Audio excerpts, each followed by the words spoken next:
Здравствуйте! Рада вас всех видеть на своем канале Уральская кудесница. Меня зовут Ната. Сегодня у меня для вас очередной блок из ткани. Блок будет красивый и очень простой по технике исполнения. Вообще в пэтчворке все, что кажется сложным, состоит из самых простых элементов. Поэтому, если вы боялись заняться пэтчворком и думаете, что вам это не подвластно, не бойтесь, все самые сложные узоры и элементы состоят из простых блоков. И сегодня я вам покажу очень простой блок, но из него можно составить много красивых элементов. Итак, все гениально, как говорится, просто. Самое главное было бы желание. Я начинаю. Мой блок будет состоять из полосок ткани. Полоски ткани должны быть разного цвета, но это для красоты блока. Можно использовать всего два цвета полоски, просто их чередовать. И ширина полосок может быть совершенно разная, от узких до широких. Можно также использовать полоски и одинаковой ширины. Тут уже смотрите, у кого что есть, кому что нравится. Итак, я сейчас все эти полоски сошью между собой по длинной стороне и сделаю заготовку для будущего блока.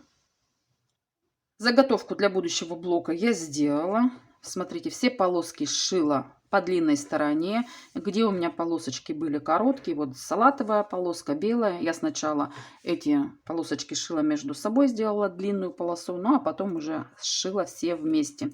Все проутюжила, загладила швы на одну сторону. Здесь рекомендую заглаживать швы на одну сторону, чтобы шов был крепче.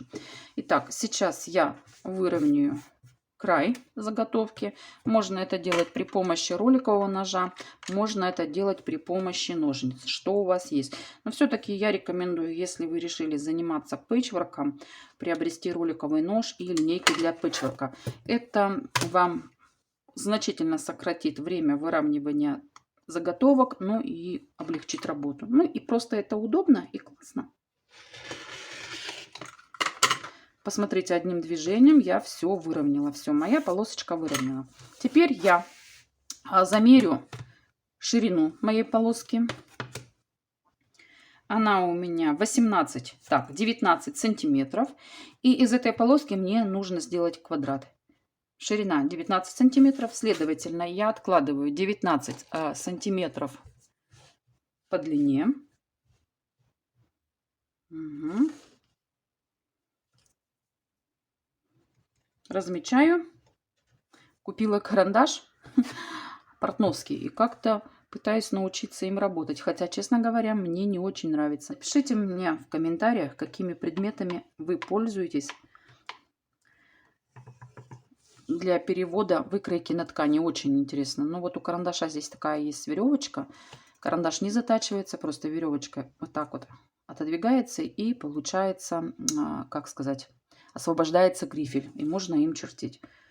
В принципе, неплохо, но немножко как-то мне не с руки, не привыкла. Так, это опять я немножко отошла от темы. Итак, квадрат я сделала. Вырезаю.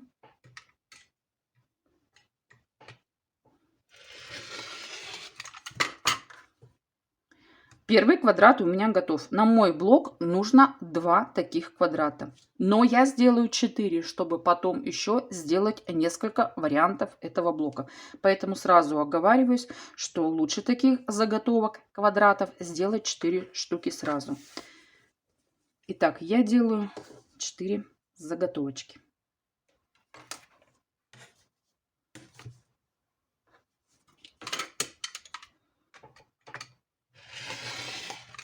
Два моих квадрата готовы к дальнейшей работе. Теперь мне надо их сложить лицевыми сторонами друг к другу. Но я делаю так, чтобы полоски у меня находились перпендикулярно друг к другу. То есть я их складываю не таким образом, чтобы у меня, допустим, салатовая была над салатовой, а переворачиваю их по часовой стрелке. И тем самым у меня получается, что полоски находятся перпендикулярно друг к другу, то есть под углом 90 градусов. Все. Теперь я по периметру прокладываю строчку, делаю припуск 0,6 сантиметров. Это лично мой припуск. Вы можете делать припуск на шов совершенно любой, тот, который вам по душе.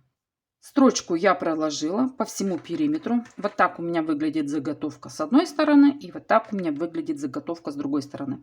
Теперь все, что мне осталось, это разрезать его по двум диагоналям. Совмещаю один угол квадрата с другим. Линеечкой прокладываю и разрезаю квадрат по диагонали.